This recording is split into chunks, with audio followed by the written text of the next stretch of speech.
Tom Udall's last day in the Senate will be January 2nd, 2021. As he and Laura discussed, climate change dramatically affects the Earth's systems and human communities worldwide. The United Nations warns that 1 million species worldwide are at risk of extinction due to habitat loss and pollution. Frankly, the problem can seem overwhelming, but the Friends of the Valle de Oro National Wildlife Refuge has started a program that helps people make a difference in their own backyard. Here's Laura Paskus again with Our Land. For most of us, the problems of climate change and its impacts feel overwhelming. Often it seems like there's not much one person or one family can do to help wildlife, especially if you live in a city. But Laurel Ladwig, a graduate student at the University of New Mexico, has some ideas to help wildlife and also connect with nature. Albuquerque ABQ Backyard Refuge program is a major partnership between tons of organizations here in the city. The Friends of Valle de Oro got it started and brought all these people together to create habitat for wildlife here in the urban area. Valle de Oro National Wildlife Refuge is an urban refuge on a former dairy farm in Albuquerque's South Valley. And the goal of the Backyard Refuge program is to create islands of wildlife habitat to support and connect urban wildlife to Valle de Oro and other public lands in the area. Laurel says creating a backyard refuge is a way of sharing our space and intentionally creating places for wildlife. And it doesn't have to be hard. If you don't have a lot of time and money to invest, all you have to do is do a few things like leaving leaf litter. Don't rake up all of your leaves. Leave some spots that have where butterflies can lay their eggs underneath and other bugs can hide, and those bugs can be found by spotted towhees poking around, and thrashers and all sorts of great birds.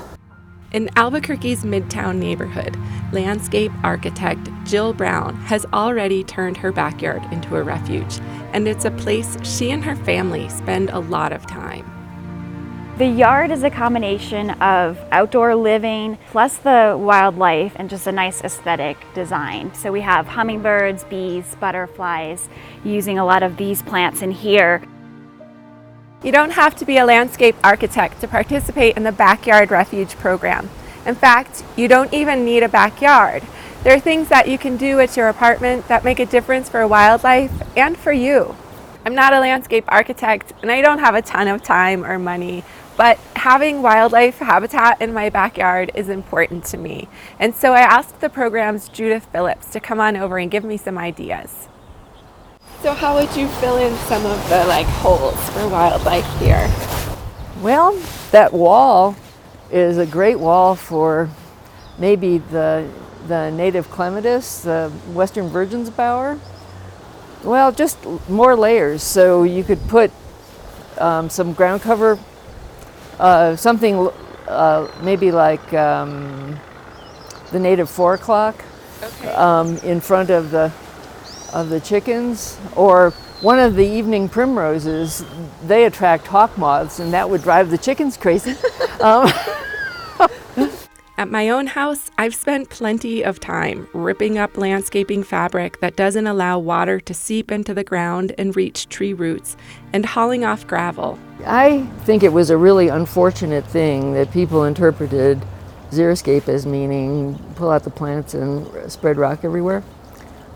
Because that's not what it was about at all. And I really think that the only reason that happened is because that's sort of a no-brainer. Plants are so much more interesting and they support so much more life that they're all around more healthful for people as well as for wildlife. Judith says people should come up with a plan before heading to the nursery. Think about what you have space for, if you're looking for low-to-the-ground plants or something that will grow bigger. And understand when plants bloom so your new plants support wildlife from spring all the way through summer and fall. And yes, sometimes neighbors question changes. Even in Albuquerque, some people want manicured lawns, and they're used to seeing non-native plants. If you participate in the program, you can get a yard sign that helps people understand what you're doing. And Judith has other ideas too. I also think that good ideas spread down the block, and so when people, I really always try and when I'm designing a landscape, put something several things that are really showy out front so that the neighbors will walk by and say, what is that? And then pretty soon there's one a few houses down. And it's, some of the plants are quite irresistible. I know they follow me home from nurseries, right? For Laurel, the Backyard Refuge program is a way to change the idea we have that nature is out of place in our cities and suburbs. By providing microhabitats, we can create a mosaic across our city for wildlife. That's especially important as the climate changes. Some plants will survive better than others as the region warms, and wildlife will face greater and greater challenges. Actively taking care of something, especially in your yard, makes them almost part of your family. Really paying attention to how they live their lives and thinking about how you might be able to make that easier in this very challenging time.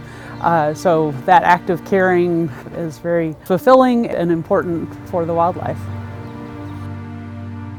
For Our Land and New Mexico in Focus, I'm Laura Paskus.